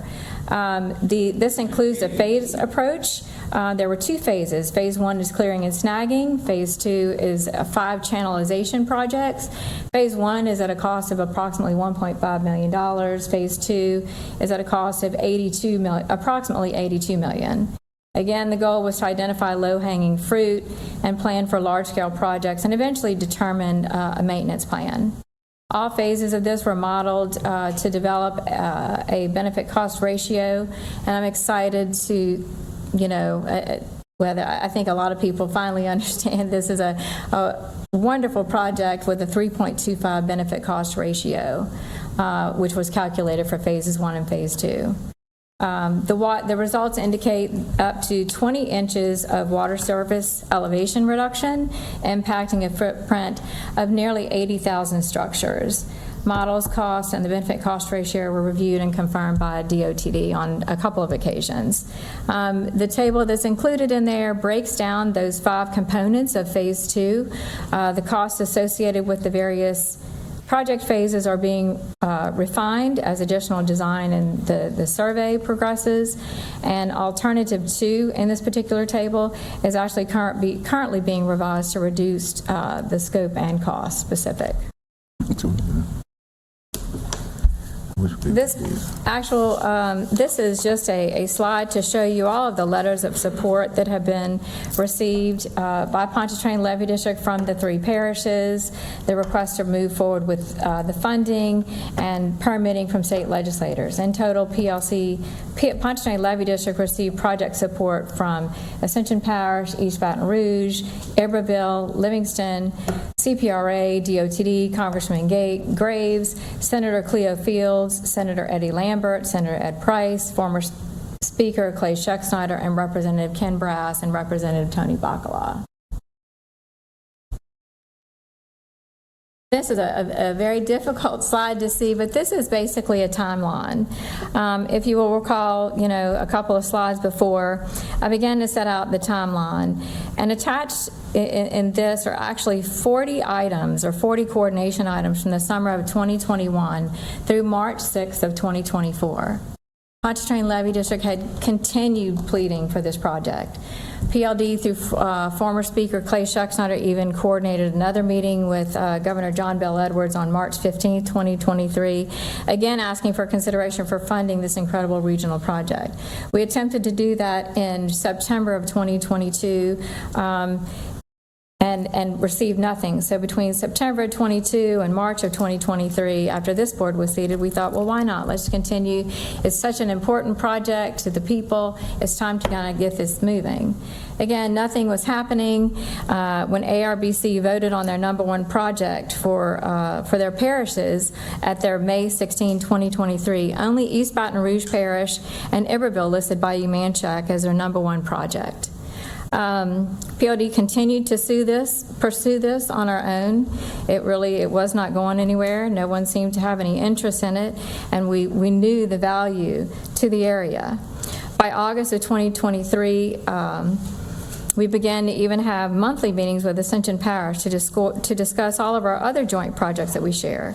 Nothing about Bayou Manchac Regional was ever requested in any of those meetings. In November of 2023, Pontchartrain Levy District even met with East Baton Rouge Parish to review this project and even discussed working with East Baton Rouge Parish solely just to get this project moving. And the same month, Pontchartrain Levy District Board of Commissioners authorized the design team to commence with permitting and other grant applications for this project that no one was discussing. We figured Pontchartrain Levy District would lead the way and we would see what would happen. By January 17, 2024, at the request and coordination of Senator Eddie Lambert, Pontchartrain Levy District presented this project again to Governor Landry's new staff because it was just that important of a project to the people within the area and to Pontchartrain Levy District.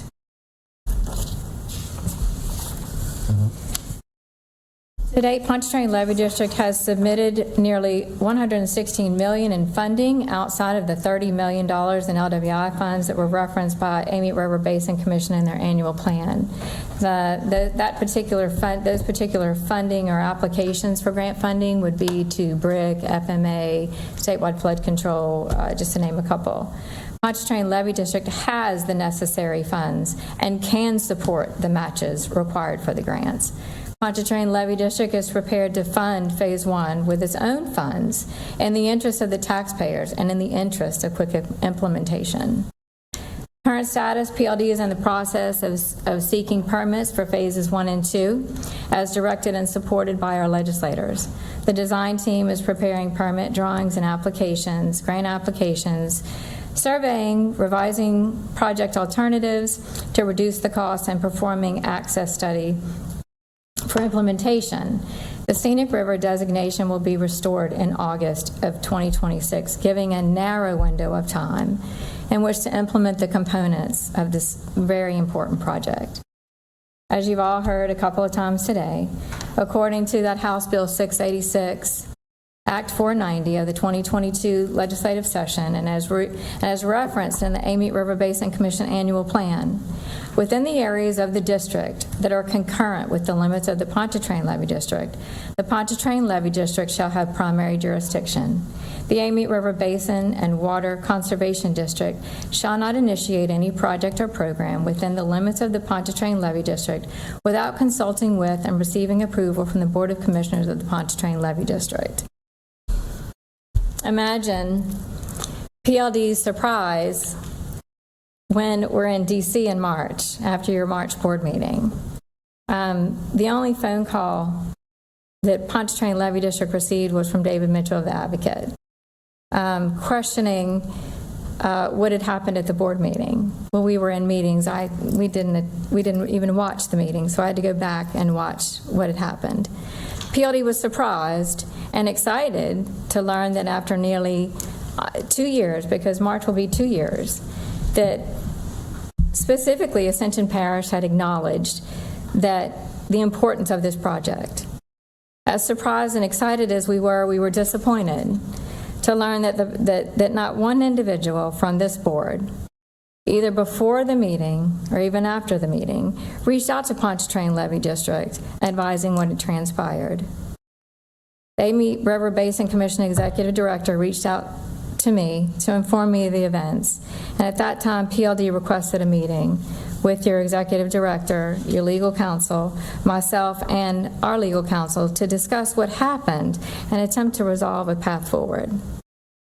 PLD sits on the Amite River Basin Commission board along with all of you as a non-voting member, but it too deserves the same respect that you exchange with each other. PLD has had continuous open communication, has routinely met with parishes, has always had the goal of working with Amite River Basin Commission. Specifically even transitioning this very project once Amite River Basin Commission was on its feet and funded in a manner that ARBC could support the people that it represents. PLD is working within our jurisdiction. PLD is working towards reducing flood risk for a large portion of the tax base that funds Pontchartrain Levy District. As you can see from the previous timeline, there have been a lot of conversations. There have been a lot of communication, and there's been a lot of sharing. It was said in the meeting that a red flag must be raised when a member of this board was unaware of PLD's capital outlay request. As executive director of Pontchartrain Levy District for 20 years, Pontchartrain Levy District has not received information on capital outlay requests that were submitted by any of its other jurisdictional parishes, nor has PLD ever been asked to share our capital outlay requests with any of our 6 parishes. PLD has shared this very information with East Baton Rouge Parish and with your director of Amite River Basin Commission in October and November of October 2023. So it has been shared. It was there. If it wasn't provided, then I apologize. Again, it has always been the intention of Pontchartrain Levy District to work towards the success of this new Amite River Basin Commission, and that remains the same today. However, as per the House Bill 490, when ARBC can stand before my board and present justification and demonstrate how and why the Amite River Basin Commission can take over this project without delay to any of the Pontchartrain Levy District taxpayers, Pontchartrain Levy District will continue this project. We will continue working this project. We will continue working this project with each of you, and we will continue working this with your executive director and your legal counsel in a manner that is in line with the overall success of my agency, of your agency, and this project.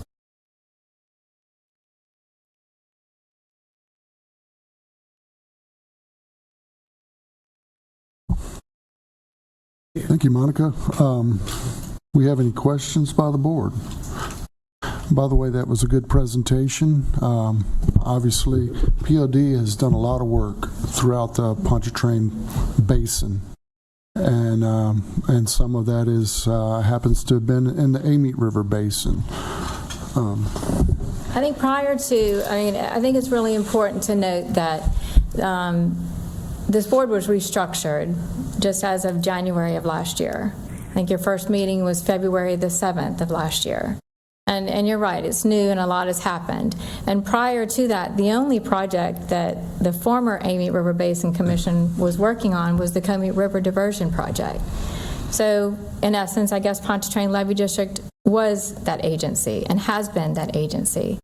All we've ever done during the restructuring, Pontchartrain Levy District actually worked with those who created this new board in coordinating and attempting to make sure of the success of this agency. We have offered and continue to offer our support. We offer our, we pledge our partnership to y'all. Again, I mean, Pontchartrain Levy District has a history of successes, which is what I wanted to show you as a regional board ourselves. Prior to the new board being seated in 2023, Pontchartrain Levy District was and is the appropriate entity for this project currently. Now, does that mean that we're going to keep it? I don't think so. It was never the intent to keep it. Once the new board was seated, I have said to many of you here that it was the intention to turn this over to the Amite River Basin Commission. But in the meantime, utilize PLD, our resources, and the things that we have, the assets that we have, and the relationships that we've established through all these years to move this forward for the people. And at some point, yes, this will be Amite River Basin. In the interim, I don't know why it can't be both of us. I understand that jurisdiction is an issue to some, but this does not need to be a tug of war. I didn't like the title of the article because Pontchartrain Levy District, the success of our board has always been the relationships that we've been able to establish with all 6 of our parishes, with the Army Corps of Engineers, with Coastal Protection Restoration Authority, with local government, with mayors, with congressional delegation, in addition to our state delegation. I don't think it has to be complicated. Well, what you're doing is obviously very unique to levy districts. You know, I don't know of any other levy district that does these types of projects. For example, the Atchafalaya Basin Levy District, you know, above and beyond maintaining the structural integrity of the levee and perhaps hurricane protection and also flood risk reduction. So this is a flood risk reduction project. I think this is more than appropriate within Pontchartrain Levy District's wheelhouse. Yeah, it's very ambitious and admirable within what you all are able to do with your mission. Any questions by the board? Any comments? Commissioner Harris. Just to clarify what our position and thinking was behind this whole thing was we are on the exact same page as far as this is low-hanging fruit and this is a top priority. You said Ascension was left out of that being their number one project. That was a group discussion. I'm not sure. I think most of that was an executive session, so I'm not sure exactly where you got that information, but It's in your board minutes is where I had gotten that information, what projects were for each parish. Okay, but as a group, we decided here's our top projects, and of course, Bayou Manchac was number one on that. We have the money right now to go and do something. I saw your capital outlay where you're looking at planning, and when y'all were here before and we were talking about the timeline, how long is this going to take to unfold? I didn't realize that you mentioned part of this. Y'all were going to take some of your own money and get this thing kicked off. I didn't realize that, but we had the money, and we are wanting to move forward because what really drives this commission are the parishes. This is the parishes that are represented here. Absolutely. And from what my understanding was, there hadn't been the draft report that we got. There wasn't that much input from the parishes on what the plan was. And like you said, you had told me, and as well as some of the other commissioners, look, we'll get this all put together and then you can execute. But at the time, for this is 82 million, but at the time it was my understanding it was a little over 100 million. But even with 82 million, we don't have 82 million for this one project. What we had allocated, because we have other things we want to do in the basin, so we have 40 million. So it doesn't do any good for you to turn over a $80 million project to us. That doesn't fit our budget. So what we wanted to do is go back, and we looked at your draft. We already know that there's some parishes here, just like on the realignment of Wards Creek. EBR is not going to agree to the plan that's laid out there. And plus, we look at that, we think we can do that cheaper. We look at how many cubic yards that you're talking about dredging out of Bayou Manchac. We don't think it's that much. I think we can hit the high spots on that and do that cheaper and get a bigger bang for our buck. So that's what we wanted to look at, and that's why we said we're going to push forward, because we have some money and we want to go look at this ourselves to see what can we really do with the money that we've got, because we've got it, as we've already seen, we've got it in hand. That was our thinking to move forward. I think we're probably saying a lot of the same things. The 82 million, that was a preliminary draft. That was a very large number thrown out, and until there is a lot of design and effort into that, which Pontchartrain Levy District board members just decided to implement that in November and start that and refine those numbers are coming down. That was also the $82 million was a 30% contingency that had been added into that. I agree with you. The cost is definitely going to come down. I know the cost is going to come down. So it's not an 82 million that I was looking to turn over to this. What I was looking, hopefully Pontchartrain and Amite River Basin Commission could work together in certain facets of this. But it was not turning over the whole thing, telling you that these were specifically the dollars that were going to be allocated. So I'm sorry for that, but yeah, the numbers are definitely coming down.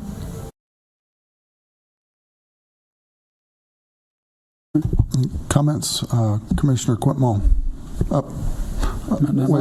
This number here, you gotta look at, we're changing a bridge out. Commissioner Blaine Sheets. Which bridge? The bridge is just one component. That's just one of the 5 components of that. It's in that design. All that design is that bridge being rebuilt, Wards Creek being realigned, and so it's a big project. It's a big project, but that would certainly, there's nothing that's been formally designed, and so any component, such as the Wards Creek realignment, there was no doubt that we would work with East Baton Rouge Parish on where that alignment sat, which property it traversed or didn't traverse through. We weren't there yet. That was all strictly just preliminary design. Perhaps the bridge, off-system bridge program with DOTD might qualify for that. And somebody in the water. Commissioner Quintmall, you had a comment? A comment and a couple of questions, if you don't mind. This was a good presentation, Monica, and it was very well put together. Thank you for that. And I do want to give some kudos to PLD on some previous projects done in Ascension. And I worked real closely with Kimberly Cole on the Fish and Frog, and it went flawlessly. Law Ridge Levee Extension is going as smooth as it could possibly go. That's another top-notch project. This Sorrento Surge Protection Project is moving forward in a very nice fashion. Highway 22, we're having some design issues, obviously. We're trying to work through those. But I want to go back to how this started, because I was in the meeting, and I was instrumental in the meeting in 2021 for the May flood of 2021. And so the parishes were brought together with the request from us and Iberville's parish president and EBR's mayor president. And Grace called a meeting to talk about providing solutions to the 3 parishes, Ascension, Iberville, and EBR, to come up with their projects to help eliminate the flooding issue of 2021, really, even though we had dealt with 2016. And so when we say that, Manchac hasn't been taken care of, this really initiated in May of 2021. That's when this started. And so through our discussions of all that, we talked about pump stations in Iberville. We talked about all kinds of things. a slew of things. Fred was there. He can recall all that. And it was to my suggestion, me personally, when Congressman Garrett Graves asked who should handle this project, it was me who said the Pontchartrain Levee District. It was me. But the task was to provide projects for each of the parishes so that we could secure funding through the governor's office. That was it. That was, to my knowledge, where that contract and that task ended. Okay, and so Ascension had already started working on our new river pump to the station. So instead of Pontchartrain doing that for us, we went ahead and we finalized that. We paid for that on our own, even though that wasn't the task. The task was to have Pontchartrain represent each of the parishes. So we did that ourselves. We paid for that. And they did Iberville and they did Manchac. And they looked at those. And Iberville's, I don't think Parish President Michuso at the time was supportive of that, and he dropped that. The pump station to the Mississippi River of reversing the Willow Glen wasn't financially feasible. We took trips out there. We looked at that. Cutting a channel through Iberville to the Mississippi River, providing a pump station for St. Gabriel, was not feasible. And so we ended up with, as a commission in meeting several times at the governor's office. Monica Gorman was there. And so we all pitched our projects. And then came the funding. But when this commission was reestablished, never, from its inception, did we not talk about Manchac, because it was always the 4. And we have been talking about the 4 from day one. So it's not a surprise that this commission was dedicated and locked in on Manchac. That has been from day one. That's from our first meetings. We were talking about all that. And so that has never been the issue. I think when in January or December we had found out that Pontchartrain had went to capital outlay, I was a little bit flustered. When I found out that Monica and our executive director were talking about things that this commission did not know, I was a little bit flustered, and I think it was, if you watched that video, you could tell. And I think that was a concern for me, because and if PLD wants to do this and are locked in, going to do it anyway, right? Even though I do not disagree with the Pontchartrain Levee District having authority over this commission in any form or fashion, because I think that's debilitating. I really do. But that's okay, because we can move our funding to the gravel pits in the north and create detention up north. We'll have additional benefit. We can move that $30 million, which we have allocated, out. But PLD needs to own it. You need to own Manchac. It's going to be yours. It means you've got to get construction money too, because we're limited. And we got a threshold that we have to meet, and that's why it's so critical for us to be on the inside of the design, because we have met as a commission, and I got to make sure St. James is not left out, because they were left out of round 2, and I got to make sure they got money so they can go get federal funding to finish their project, because they deserve that, and that EBR and all of us, because EBR and Ascension work together in cleaning Manchac. We did a lot of clearing and snagging together. Matter of fact, I recall EBR and Livingston doing some projects together. And that's the cohesion that you have here, because we are forced to work together. And so the 3 projects, and really the 4, the New River Pump Station today was supposed to take water out of Manchac and mitigate Manchac's water going to Livingston. Because there is no doubt when you push more water into Livingston, I don't care what the model says. You hear me? I don't care. It's going to impact Livingston, period. You can't shove more water into Livingston and not have an impact on Lower Livingston. It's going to impact them. Even though they claim the model doesn't, I don't believe that one iota. Because when you do one thing in one area, it affects another. That is how the law of physics works. And so the dredging of the Lower Amite River, that's why it's such a priority for this commission. But we have $100 million. And 10's got to go to St. James. And now we have 90. And now we have got 3 major projects to fund. We can't afford to be off on a dollar figure. We just cannot afford to be off, not by $1 out of $90 million, to make sure that these 3 projects are efficiently done. And that's our concern. If we, and again, I hate the miscommunication. It happens though, right? It does. But we should have had to say, if we're going to go out for capital A with the expectation that Amite River Basin is going to fund the construction, we should have started talking CEA at that point, right then. If you intended to come up with the construction money, then you wouldn't need to. I was supposed to be here in February, and the meeting was canceled. So I think there are a lot, I mean, it's really kind of a couple of months behind. So we either regroup. I know you've got a project committee. Maybe we take this offline, meet with the project committee, discuss some of these facts. If it's the intent that this board want to assume this project, then as per the Act 490, then you come to the board and say, this is what we want. I mean, it just is what it is. I'm not, like I said, I mean, the intent was always for Pontchartrain Levee District to work with this board in creating a successful board. Other than the 100 million, I mean, I understand what you're saying, and I certainly respect what you're saying. I want to see it done for the people. It is such a great project, and at this point, if it's ARBC and PLD, I just would like to see it get moving. Due to the size of the project, there's actually room for both of us. And I've had this discussion with Senator Lambert, and I've had this discussion with many people aboard.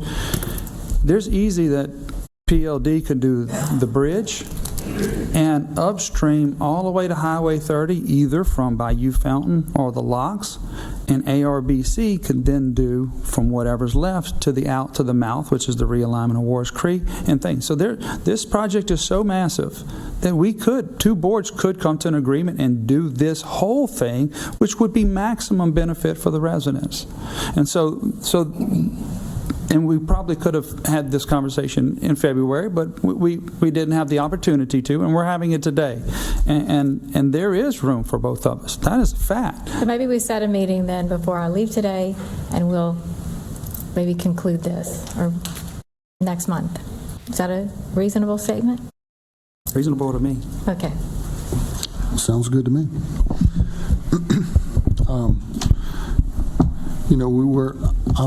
I didn't realize that y'all were meeting with Larry or Rachel. I didn't know. We didn't know after the fact. But nevertheless, I like a path forward. I like middle ground. And I think there's some good middle ground here. It's a big project, and it's going to have a lot of benefits among all the other projects that we're proposing. This one is not the project, but one of the projects that you will hear about more to come. And Lower A meat. Get them jugs out. Not again. This is the Lower A meat. Not again. I got a gallon of water. I can try to pour it in here, and y'all can watch it flood. Anyway, thank you, Monica. Thank you so much. Does anybody else have any questions or comments?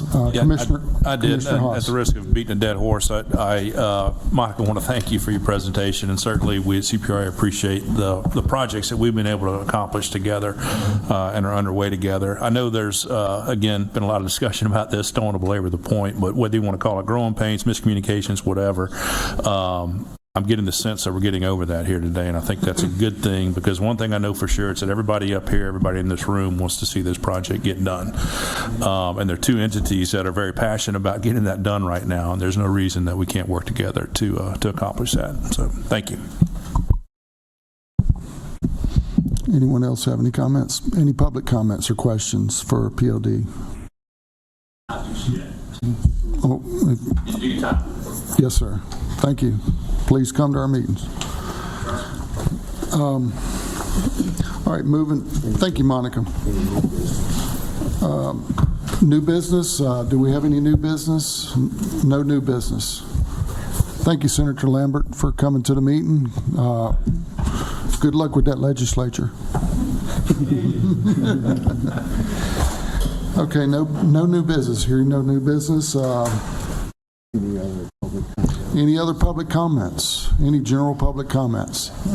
Yes, sir. Mayor Johnson.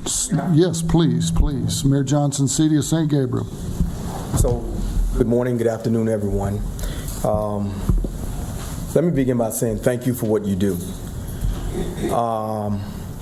I represent the City of St. Gabriel.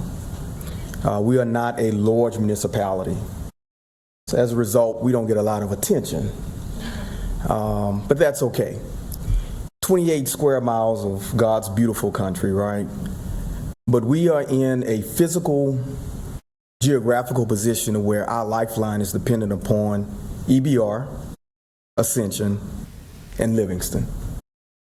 This waterway we call Bayou Manchac, that's our lifeline. If Manchac ain't right, we ain't right. Excuse the language, right? But the senator, and great respect for the senator, he mentioned 2016. I believe, from my perspective, in 2016, Iberville made the mistake of blaming EBR. And then 2021 happened. And when 2021 happened, I realized that this was not an EBR Iberville issue. This was a Manchac issue. And Manchac is the one vein that connects EBR, Iberville, Ascension, and Livingston. And as it has been said today, what happens downstream affects everybody upstream. I'm only here today because a few weeks ago I woke up to an article in The Advocate that was concerning to me. And so I said, you know what, let me come and see for myself what's going on. I spent the last 3 years studying policy, infrastructure, maintenance of Bayou Manchac in pursuit of a doctoral degree. At the end of the day, I understand policy, I understand processes, but I've stood there with the parish president, with Mr. Rayford, not only in 2016, but in 2021. And when events like that happen, people don't care who the funding source is. People don't care what body is responsible, was responsible. All they want to know is why it happened, how do you fix it, and how do you stop it from happening again? I am encouraged by the conversation I've heard today. At the end of the day, we have to do what is in the best interest of people. Thank you for that. The other thing I will say is I had no idea that a project from Iberville had been left out, been mislabeled, and then hearing that the City of Gonzales is rescinding on, in the interest of equity, I would love the support for Iberville Parish, specifically the City of St. Gabriel. Thank you, guys. Thank you, Mayor. Interesting. All right. Motion to adjourn. Hold on now. I wanted to ask some more questions. No, I'm kidding. Can I use the same? Can I get a motion to adjourn? Motion to adjourn. Okay, thank you.